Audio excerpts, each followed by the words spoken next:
el aparato de aire acondicionado tipo split con el sistema frío-calor por bomba de calor. Estos equipos tienen ciertas ventajas sobre los descritos anteriormente, llamados comúnmente monobloc o compactos, debido a su fácil instalación, ya que solamente perforando una pequeña obturación, orificio en la pared, podemos quitar el panel exterior y colocarlo en un ambiente ideal donde pueda haber una buena circulación de aire y donde no moleste en realidad su instalación debido a sus dimensiones físicas. Estos equipos se llaman split porque split significa separado o a distancia, distanciados, separados. Eso es justamente lo que sucede con este equipo. El panel exterior en verano cumple la función de condensador, mientras que el panel superior o interior, aquí es superior porque está arriba, cumple la función de evaporador. Con los cambios de temperatura, o sea, con la llegada del invierno, se logra una inversión y el panel interior, este que vemos aquí, pasaría a ser condensador, mientras que el panel exterior que vemos aquí pasaría a ser evaporador. Las ventajas de estos equipos son su facilidad para ubicarlos en cualquier tipo de ambiente, ya que ocupa muy poco espacio el panel que estamos viendo y sus dimensiones son reducidas para la potencia que tiene el equipo. Incluso pueden ubicarse en paneles exteriores en lugares como ser balcones, terrazas, azoteas, pudiendo en algunos casos, en algunos tipos de acondicionadores de aire, estar separados hasta una distancia de 40 metros entre sí, los paneles, sin interferir esta distancia en el funcionamiento normal del aparato.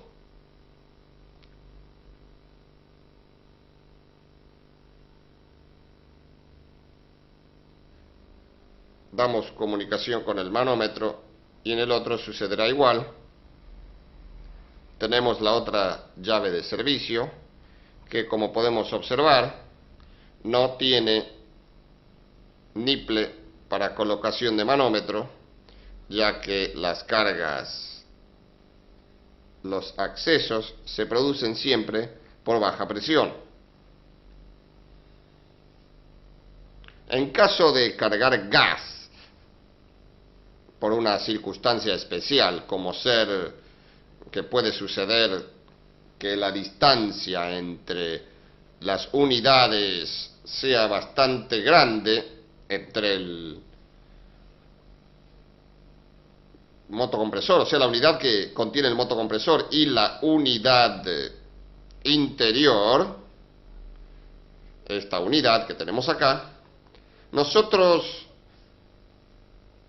nos encontremos, quién sabe, ante la situación de tener que añadir una cantidad de caño adicional y podría ser que hubiera que cargar una pequeña cantidad extra de refrigerante para suplir lo que nos faltaría por la distancia agregada. En este caso utilizaríamos la misma fórmula, cargando el refrigerante por baja a través del niple de carga, o sea, del acceso, y utilizaríamos una presión relativa a lo que hemos visto anteriormente, o sea, entre 60 y 64 libras sobre pulgada cuadrada. Recordando que estos aparatos trabajan en temperaturas siempre positivas, nunca negativas o bajo cero. Por lo tanto, debemos recordar la presión y también el tipo de refrigerante empleado, que en nuestro caso será 22. Luego de haber efectuado la carga, debemos hacer lo que ya hemos reiterado tantas veces, que es verificar en su totalidad, por medio del detector de fugas, que no nos quede ningún tipo de pérdida que nos pueda complicar en el futuro esa instalación. Debemos recordar que todos estos sistemas de aire acondicionado que se manejan con el equipo llamado bomba de calor, o sea que cuando el condensador queda en el lado interior del ambiente, descarga el calor que absorbió el refrigerante en el evaporador. A eso, si le sumamos el calor de la compresión, como resultado nos da una corriente de aire caliente que, si consideramos en watts la cantidad de potencia consumida para la carga térmica, nos va a resultar mucho más económico que cualquier tipo de calentador por resistencia. Por ejemplo, estufas de cuarzo, radiadores. Se calcula aproximadamente que este sistema de bomba de calor produce entre 3 y 4 veces más cantidad de calor para un consumo de potencia similar que otros tipos de equipamientos calefactores. Por lo tanto, es muy recomendable utilizar la bomba de calor en invierno, como también así en verano para acondicionar, ya que no solo calienta el aire en invierno o refrigera el aire en verano, sino que mantiene unos límites o parámetros de humedad relativa, de impurezas en el aire, previniendo muchas enfermedades, gripes, resfríos, y eliminando en alta proporción bacterias, microbios que están en el aire. Es un sistema económico, versátil, nos mantiene un ambiente muy confortable.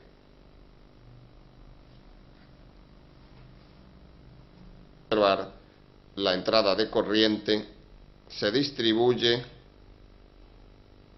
en los distintos elementos y encontramos aquí, por ejemplo, una llave contactora. Esta llave es manejada por medio del control remoto, queriendo decir esto que la conexión eléctrica va hacia el panel de comando que vimos anteriormente y que aquí tenemos en pantalla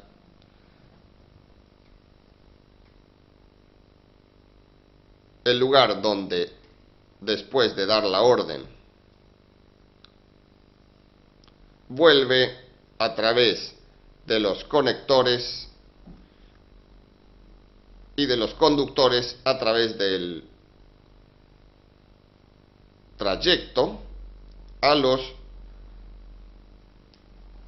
terminales correspondientes en este panel, y dadas las conexiones directas hacia los elementos que se encuentran en el interior de esta carcasa, acciona a estos mismos, por ejemplo, motocompresor, motoventilador, válvula solenoide, etc. Vamos a describir el conexionado eléctrico del puente de comandos. Podemos observar la letra L, que sería línea o entrada de corriente. La otra entrada de corriente N, que significa neutro. La otra conexión RB, válvula inversora.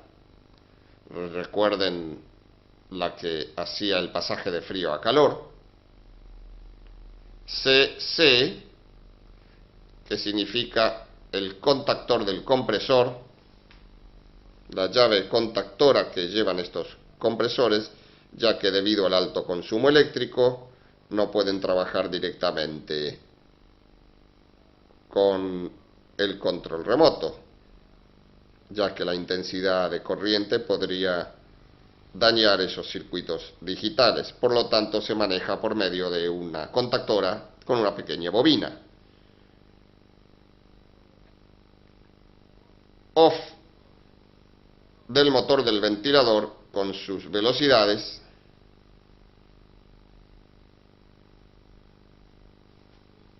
TH,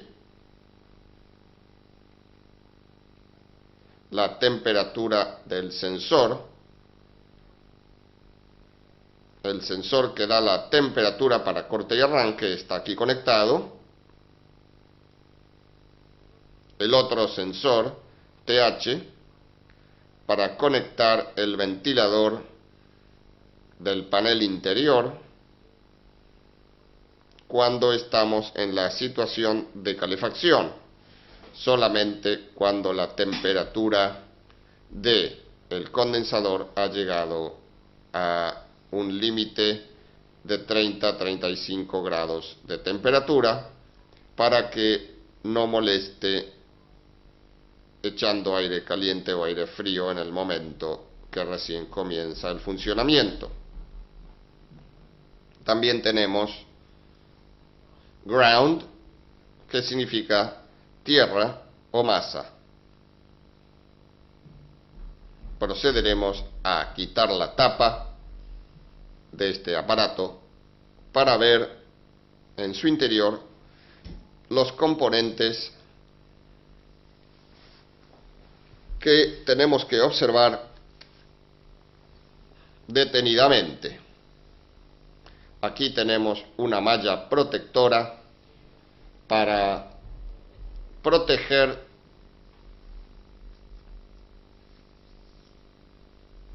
las láminas disipadoras de calor, que en este caso son de aluminio, material bastante débil, y son de pequeña dimensión. Son fáciles de estropear, como ustedes pueden ver, se achatan fácilmente y eso hace que la circulación de aire se dificulte. Por lo tanto, debe de llevar siempre algún protector, como en este caso. Hemos retirado la rejilla protectora para poder apreciar mejor la constitución física de este condensador, y pasaremos ahora a detallar la parte de circulación de aire, donde podemos observar un motoventilador que se encarga de desplazar el aire hacia el exterior, que pasa a través de las láminas disipadoras del condensador. Al tener la tapa ubicada sobre esta parte, el aire extraído tiene un solo camino a recorrer, que sería a través de los paneles de las láminas disipadoras de calor, con la consiguiente extracción de calor del condensador, manteniendo a este a una buena temperatura de condensación. Esa es la misión, el objetivo del forzador de aire o motoventilador. También en esta parte del equipo encontramos cerca del condensador la bocha o motocompresor y también las correspondientes cañerías que se dirigen hacia la válvula inversora para efectuar el cambio frío-calor. Es importante recalcar que el aire que sale del condensador también se lleva el calor generado por el motocompresor que se encuentra en camino del aire en circulación hacia el exterior del conjunto. Aquí vemos el caño capilar, que como podemos observar en cada extremo del mismo tiene un filtro, no solo deshidratador sino también para las impurezas. Estos filtros tienen una particularidad, que están conectados en ambos extremos, porque recordemos que el capilar o elemento de expansión trabaja tanto hacia adentro y desde afuera, en el caso cuando el panel exterior se convierte en evaporador, o en la inversa, cuando convertimos el panel exterior en condensador. O sea que la dirección del líquido sería en este sentido, hacia el exterior. Para evitar obstrucciones en el capilar, ubicamos un filtro en cada extremo. Es importante observar que en los meses de verano, cuando nuestro equipo está preparado para refrigerar, el elemento de expansión comienza la evaporación en el panel exterior, donde señalamos aquí, pasa por la válvula de servicio y continúa hacia el interior, o sea, hacia el panel interior.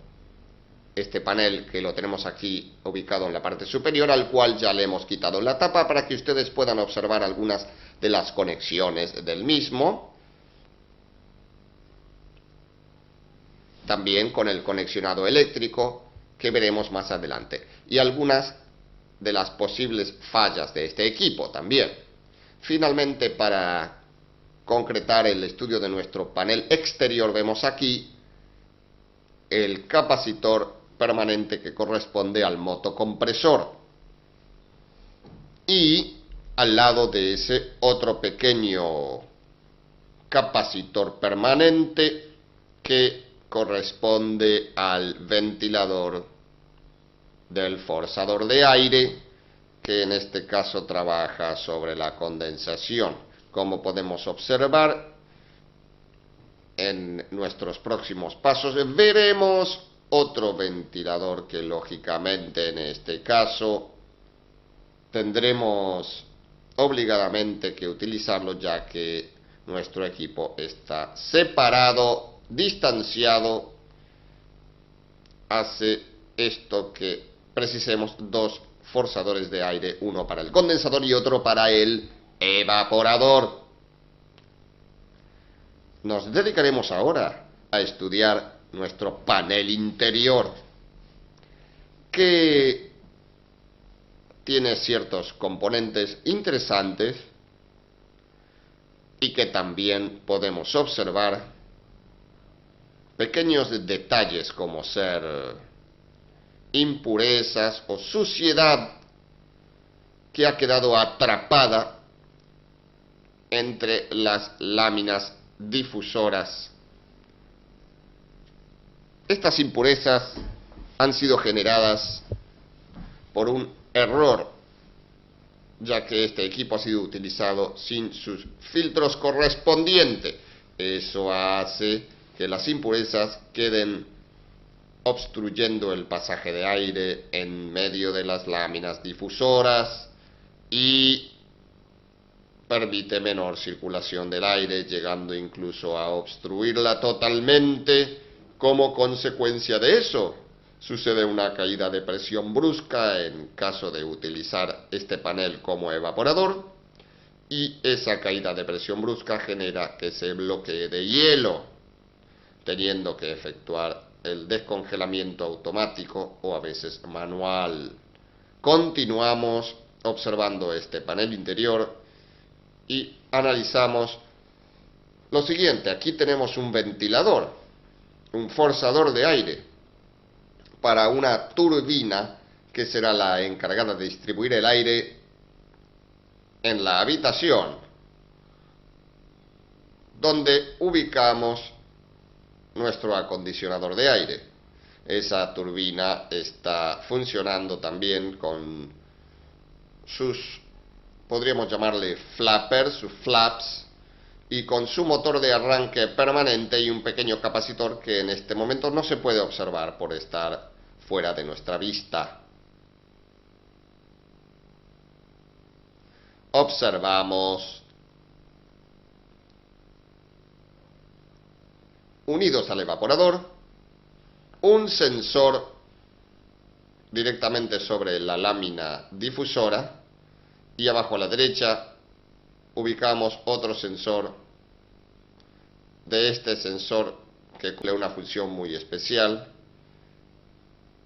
y esa función es la siguiente: en caso que la temperatura del evaporador, de la cañería del evaporador, no sea la adecuada, al estar conectado en serie con el forzador de las turbinas de aire, no permite que se ponga en funcionamiento para no causar molestias a causa de aire frío en invierno o caliente en verano.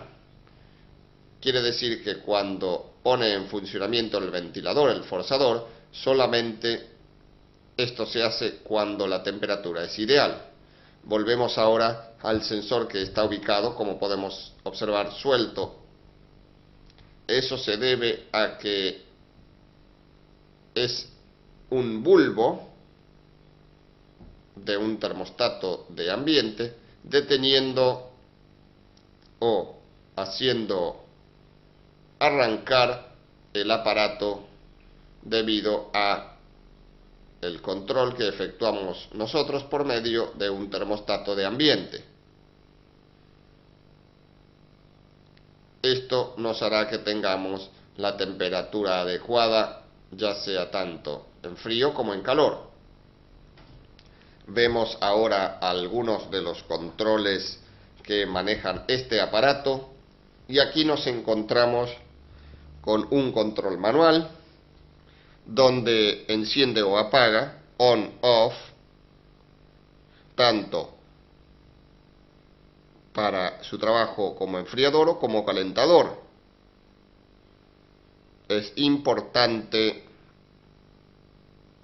observar que, si bien este panel es pocas veces utilizado, ya que, como veremos un poco más abajo hacia el extremo opuesto del equipo, vamos a encontrar un control remoto, un panel de control remoto. Es importante observar que anterior a la conexión de control remoto tenemos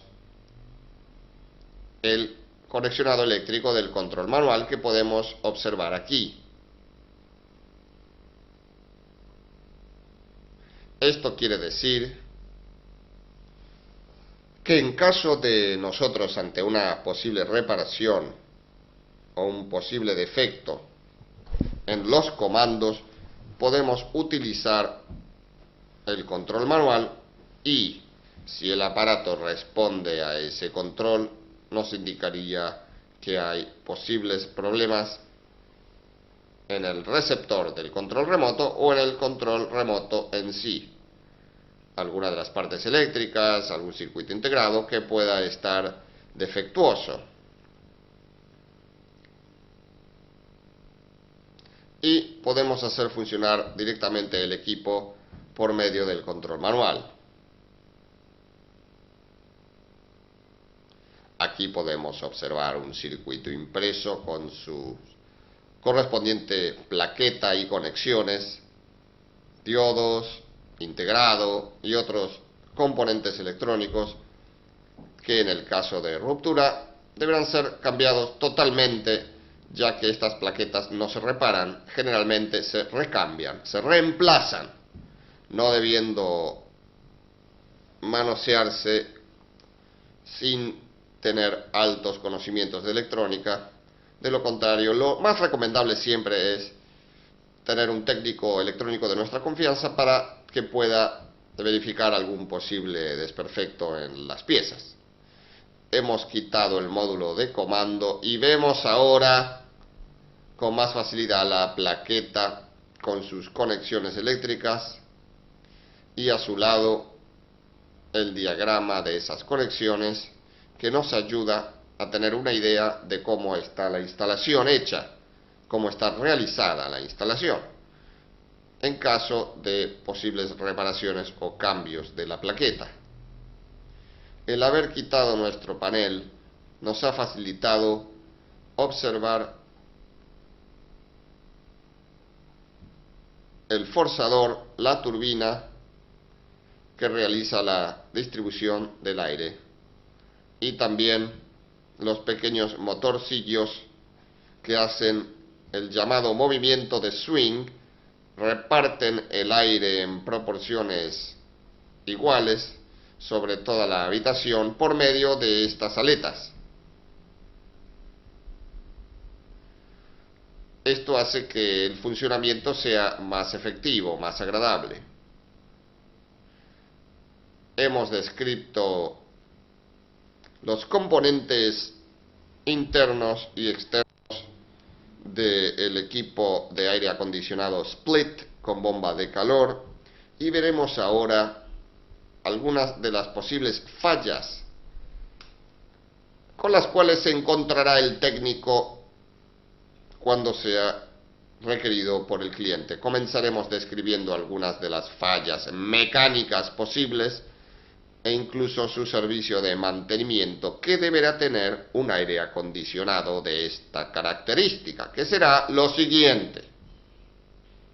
Ejemplo: pérdidas de gas, falta de rendimiento por pérdidas de gas, tanto en frío como en calor, siendo posible que algunas pérdidas se efectúen por uniones, conexiones, etcétera, que son causadas estas generalmente por la contracción y la dilatación de los materiales al sufrir las distintas temperaturas, tanto frío como calor. Esas pequeñas dilataciones y contracciones hacen que se aflojen tuercas, balonas y aparezcan pequeñas pérdidas.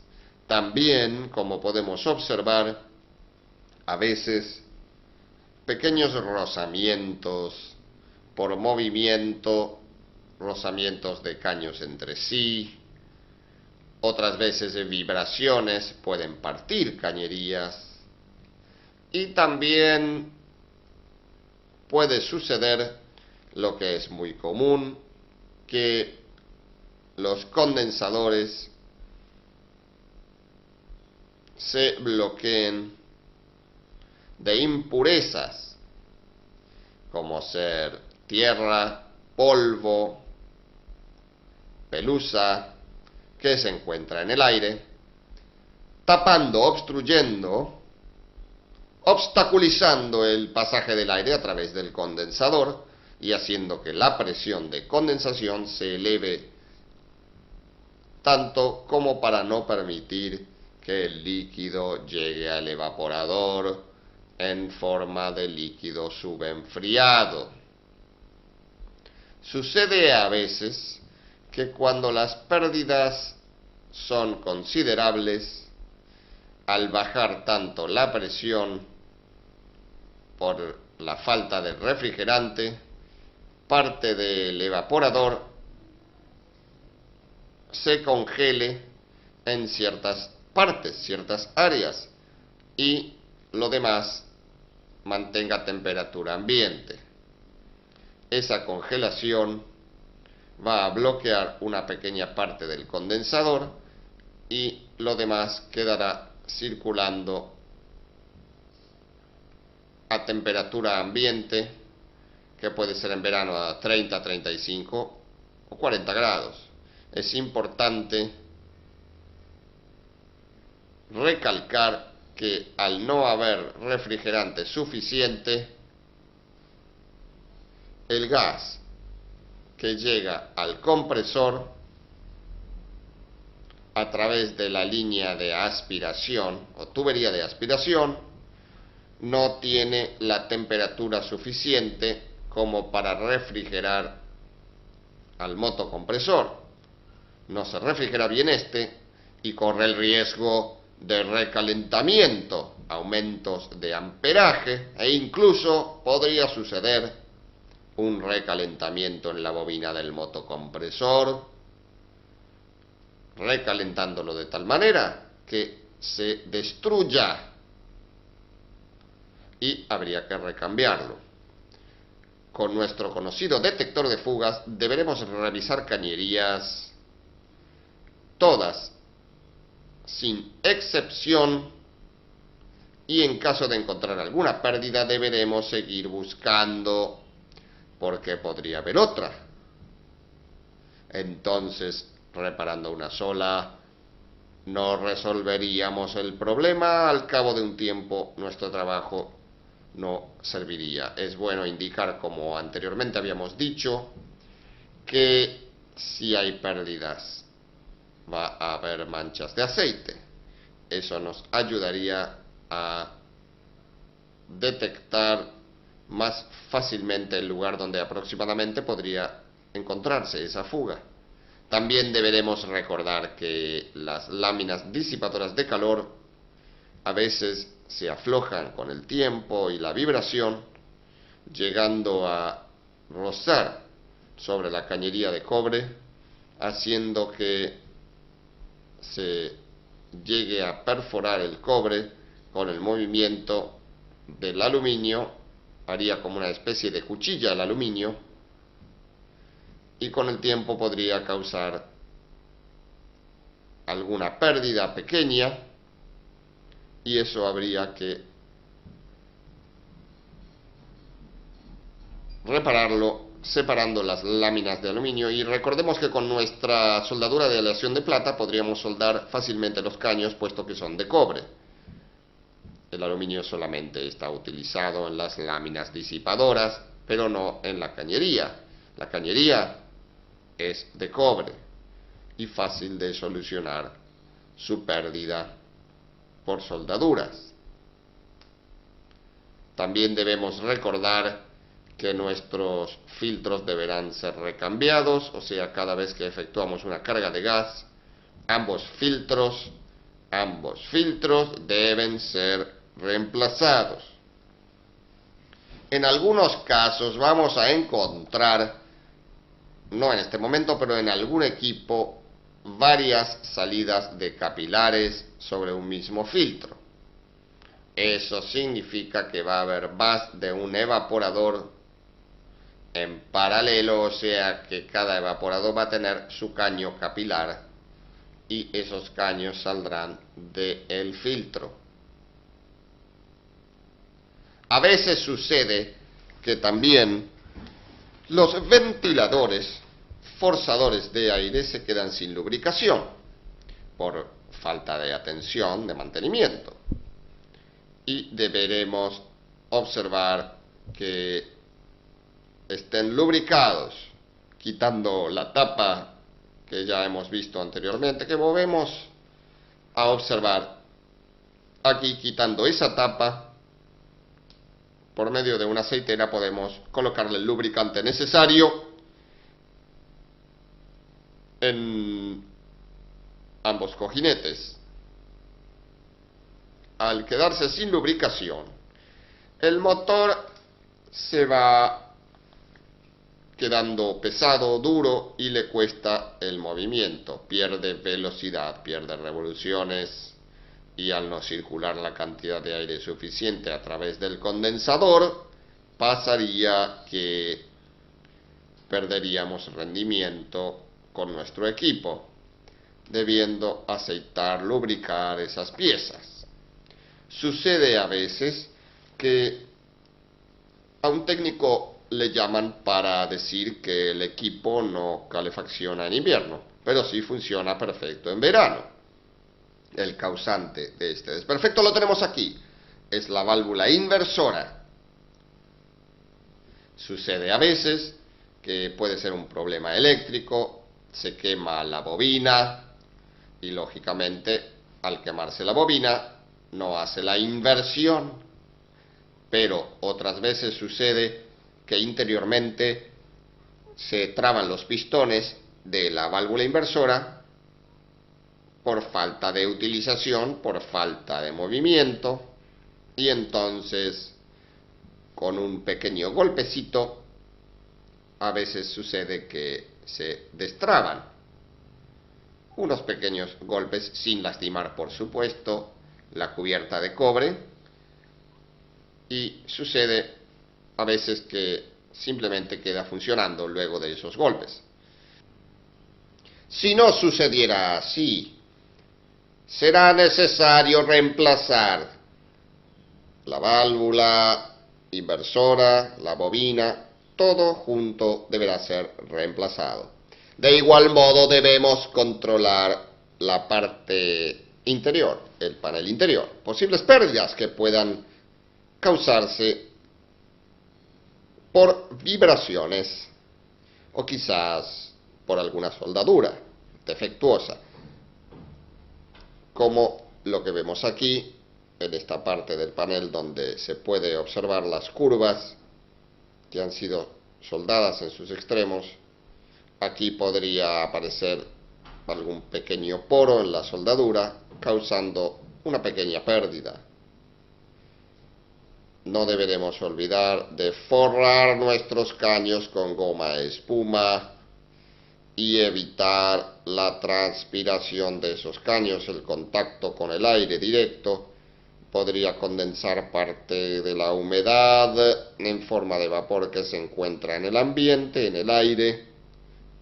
Ambos caños deben ir forrados de goma espuma y aislados con una cinta especial que se vende en las casas de refrigeración para impermeabilizar esa goma espuma. No solo queda aislada al calor, la tubería, a la temperatura ambiente, sino también queda impermeabilizada para evitar penetración de humedad que pudiera haber en el aire, ya que por diferencia de temperatura y presión, el aire buscará aproximarse a la cañería donde hay una presión menor a su alrededor.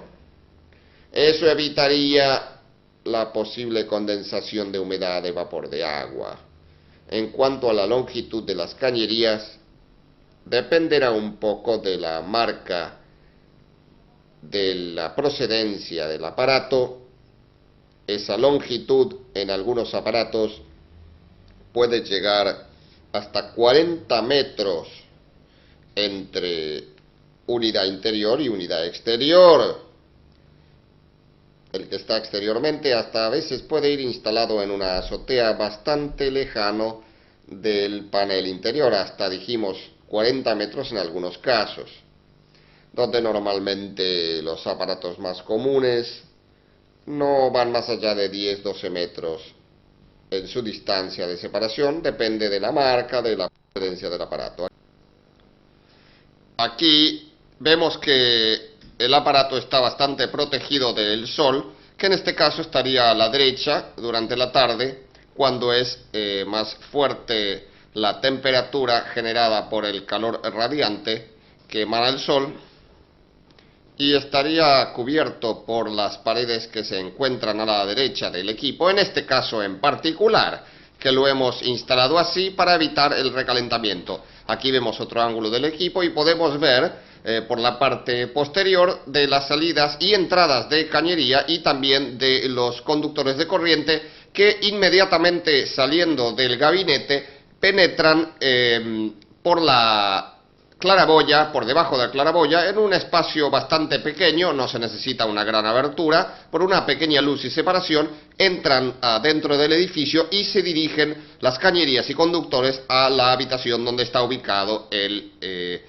panel interno. Aquí vemos que este equipo está expuesto a una buena circulación de aire porque en este caso esta azotea está al aire libre y tiene paredes sobre un solo lado, o sea que el aire puede penetrar sin problemas y nos facilita un desplazamiento de aire bueno para que el condensador en épocas muy calurosas del año no sufra, pudiendo condensarse fácilmente el refrigerante adentro del mismo. Por eso es muy importante en donde usted lo ubica. Pinzas. No sucede lo mismo si usted tuviera una pinza amperométrica como la que mostramos, que también tiene la posibilidad de medir tensión continua. En el caso donde usted tenga que medir una fuente eliminadora de pilas o una batería, ahí la polaridad es importante y usted debe respetar los signos y colores de las puntas que utiliza. Observe, la punta negra negativa y la punta roja positiva. Observe el desplazamiento de la aguja. Si nosotros hubiéramos invertido las puntas, como ahora, observen lo que sucede. ¿Nota usted el golpe hacia el borde izquierdo del instrumento? Cuando la magnitud del valor que usted mide es pequeña, puede que no provoque ningún defecto en el instrumento, pero ante valores mayores puede usted dañar irremediablemente el instrumento. Recuerde, si su instrumento le permite medir tensión continua, debe respetar la polaridad de las puntas, la negra común, tocando el polo negativo de la batería, la punta roja insertada donde dice volt en la positiva del instrumento, y entonces no tendrá inconvenientes. Debe recordar que hay pinzas como el modelo que aquí mostramos que no tienen la posibilidad de medir tensión continua. En el caso de que quisiéramos hacer una medición de resistencia de algún objeto, la llave selectora sería colocada sobre el signo del ohm. En este caso tenemos dos posiciones, la hemos colocado en por 1. Deberíamos cambiar la punta de color rojo de donde dice volt a donde dice ohms. Y ahora estaríamos en condiciones de utilizar las puntas. Observe que en este ejercicio, en este ejemplo, colocamos la punta negra sobre la rosca y la roja y positiva en el terminal aislado, y la aguja sufrió un desplazamiento normal en la escala. ¿Qué pasa si cambiamos la posición de las puntas? Observen.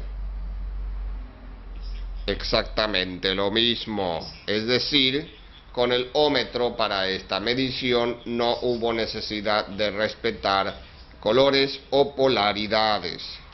He aquí un motor que controla una cortina, el cual va a recibir alimentación a través de su conductor o cable de alimentación desde la línea. Ahora bien, vamos a utilizar el instrumento de la forma o manera que da lugar a su nombre, como pinza amperométrica.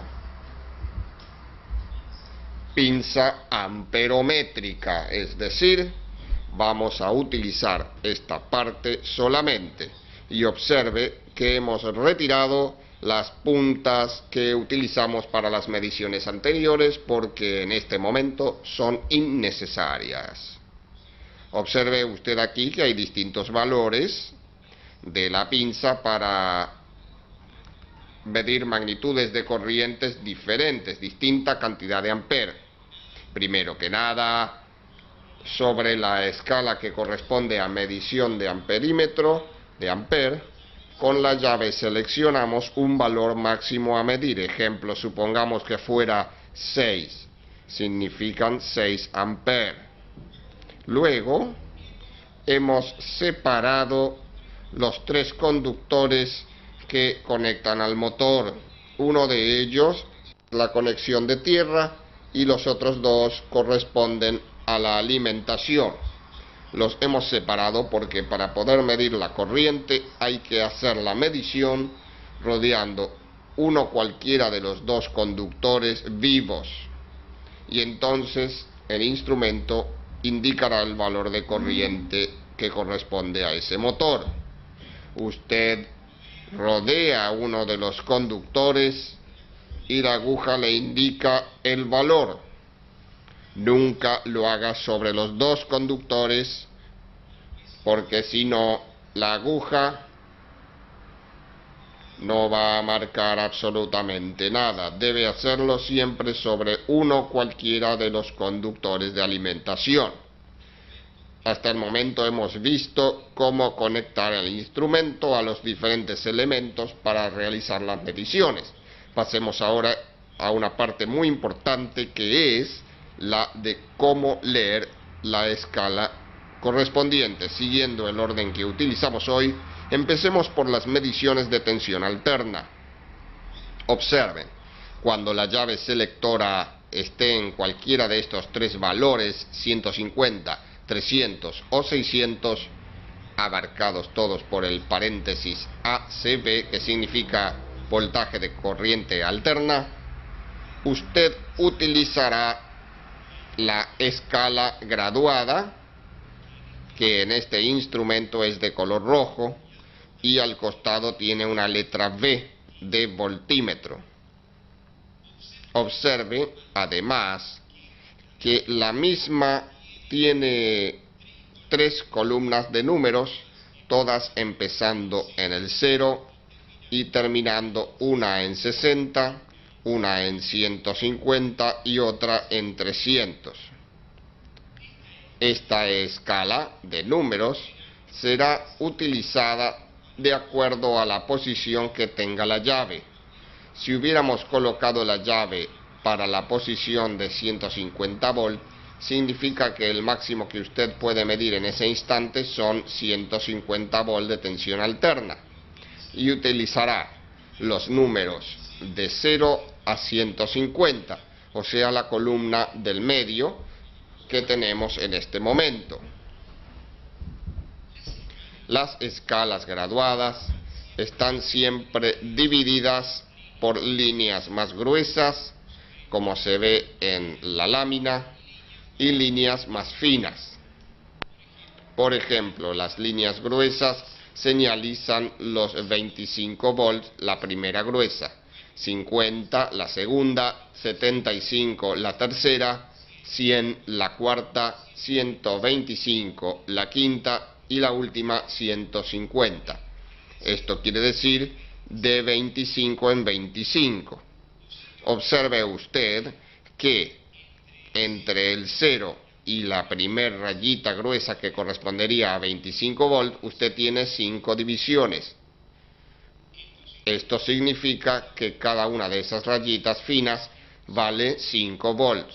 O sea, la primera 5, la segunda 10, la tercera 15, la cuarta 20 y la quinta 25. Y así sucesivamente hasta llegar a los 150. Si usted hace una medición y la aguja se detuviera 2 líneas después de la gruesa, que corresponde a 25, usted debería sumar a esos 25 volts 2 rayitas de 5, o sea 10 volts más. En total daría 35 volts. Si usted colocara la llave en posición de 300 volts, siempre utilizando la escala roja, utilizaría los números que en el dibujo se ven de color rojo, y la primera división correspondería a 50 volts. Ahora las divisiones finas o chicas o más cortas pasaron a valer 10 volts cada una. 10 volts, 20, 30, 40 y 50. Y así sucesivamente. Si utilizáramos la escala de 600 volts, entonces observemos, en las columnas de números no existe un número 600. Por lo tanto, vamos a hacer de cuenta que le hemos agregado un 0 al 60, al 50, al 40, al 30, al 20, al 10. Y se transformaron en 100, 200, 300, 400, 500 y 600. Por lo tanto, si el número 10 corresponde a la primera línea gruesa de las divisiones, es 100, cada división de las que ahora tenemos pasaron a valer 20 volts. 20, 40, 60, 80 y 100. Esto quiere decir, en la primera medición, posición de 150 volts, cada raya valía 5 volts. Cuando la pusimos en 300, pasó a valer 10. Y cuando la ponemos en 600, pasó a valer 20. Es decir, que su valor va a ir cambiando de acuerdo a la posición de la perilla utilizada. Si utilizamos la pinza como amperímetro, estaríamos utilizando estos valores indicados de 6, 15, 60, 150 y 300 amperes. Igual que para el caso del voltímetro, cada uno de estos valores indica el máximo de amper que podemos medir de acuerdo a la posición utilizada. Ejemplo, 6 amperes es el máximo que podríamos medir en este momento. ¿Cómo se lee en la escala? La escala del amperímetro está marcada con una letra A y en nuestra escala es de color negro. En otro instrumento puede ser de otro color. Y tenemos una columna de 0 a 300. Pero, ¿cómo hacer si los valores fueran 6, como el recién elegido? Se van a utilizar las mismas columnas de números que usamos anteriormente para el amperímetro también. Es decir, si estamos en la posición de 6 amperes, el número 60 lo convertimos en un 6, o sea, le quitamos el 0. 5, 4, 3, 2, 1. O sea que la primera línea después del 0 sería 1 amper. 2, 3, 4, 5 y 6. Y observe que el instrumento con una línea finita nos muestra el número 10 a cuál de las divisiones de la escala graduada corresponde. Entre el 0 y el 10 no hay ninguna división, o sea, el 10 en la posición de 6 amperes sería 1 amper. Pero entre 1 amper y 2, o sea, entre el número 10 y el número 20, tenemos 5 divisiones. Quiere decir 1 amper dividido 5. 200 miliamperes cada división de esa escala. Si la posición de llave hubiera sido 15 amperes, entonces utilizaríamos los números del 0 al 150 en el que le hemos quitado, como en el caso anterior, un 0. Y entonces tendríamos 2 amperes y medio, 5, 7,5, 10 amperes, 12 amperes y medio y 15 amperes. Y ahora las divisiones serían entre el 2,5 y el 5,5, o sea, medio amper cada división. Si la llave estuviera en 60, utilizaríamos directamente los números de 0 a 60 sin efectuar ninguna corrección. 10 amperes, 20 amperes, 30 amperes, 40, 50 y 60. Y entonces, como la diferencia entre el 10 y el 20, por ejemplo, son 5 rayitas, serían 2 amperes cada división. Si colocamos en 150, otra vez la columna de números del 0 al 150 sin efectuarle ninguna modificación. Entonces tendríamos 25 amperes, 50 amperes, 75 amperes, 100 amperes, 125 amperes y 150 amperes. Y cada una de las rayitas valdría 5 amperes. Para la posición de 300 utilizamos la columna que es exclusiva en este caso de números, que corresponde al amperímetro. Y entonces tendríamos 50 amperes, 150, 200, 250 y 300. Y tendríamos entre uno y otro 5 divisiones, pero fíjese que estamos utilizando en este momento las de abajo, que valdrían 10 amperes cada una. Para el caso del ómetro hay variantes también. El instrumento que estamos utilizando hasta ahora, observe que tiene dos valores al costado de la llave, que corresponden a ómetro. Sin embargo, este otro instrumento que tenemos aquí, otro modelo, solo tiene el símbolo de ohms, la omega, lo cual significa que no hay posibilidad de cambio. Hay una sola escala de medición. Obviamente, este instrumento es inferior en calidad al anterior. Realicemos la explicación con este instrumento que tiene cambio de escala. Este valor por 1 significa que debe multiplicarse los números de la escala del ómetro, que está indicado con un símbolo omega al lado, por 1, que es exactamente igual que no multiplicar, o sea, leer los números tal y como están. Pero si cambiamos a la posición por 10 ohm, quiere decir que estos números, el 5, el 10, el 20, el 50 y el sí sucesivamente, deben ser multiplicados por 10. Eso le cambia el valor, porque el 5 pasa a ser 50, el 10 pasa a ser 100 y así sucesivamente. Cuando estamos en la posición de por 1, el 5 decíamos vale 5 ohms. Por lo tanto, cada una de las rayitas que está entre el 0 y el 5 vale 1 ohm. Lo mismo sucede entre el 5 y el 10, pero observe que entre el 10 y el 20 hay 5 rayitas, 4 chicas y una más grande, y luego hasta el 20 no hay más nada. Lo cual significa que del 10 en adelante seguiríamos como 11, 12, 13, 14 y 15. Y del 15 saltamos a 20. No podemos hacer una medición en esa escala que sean 18 o 17 ohm, por ejemplo.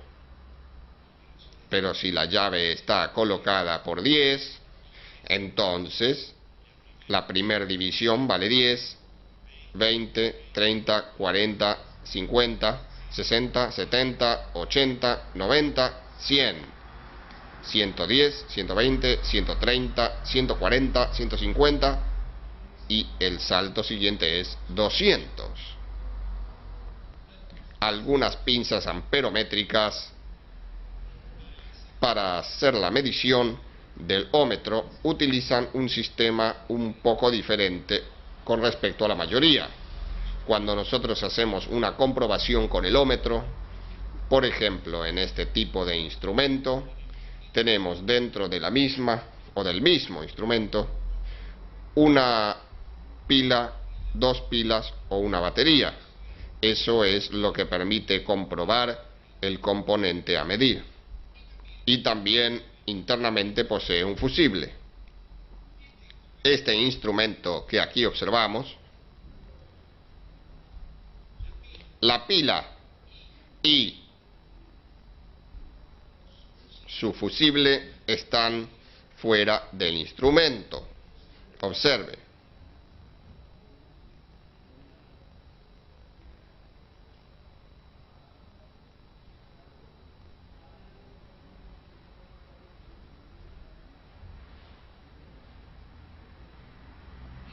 Es una variante que usted debe tomar en cuenta.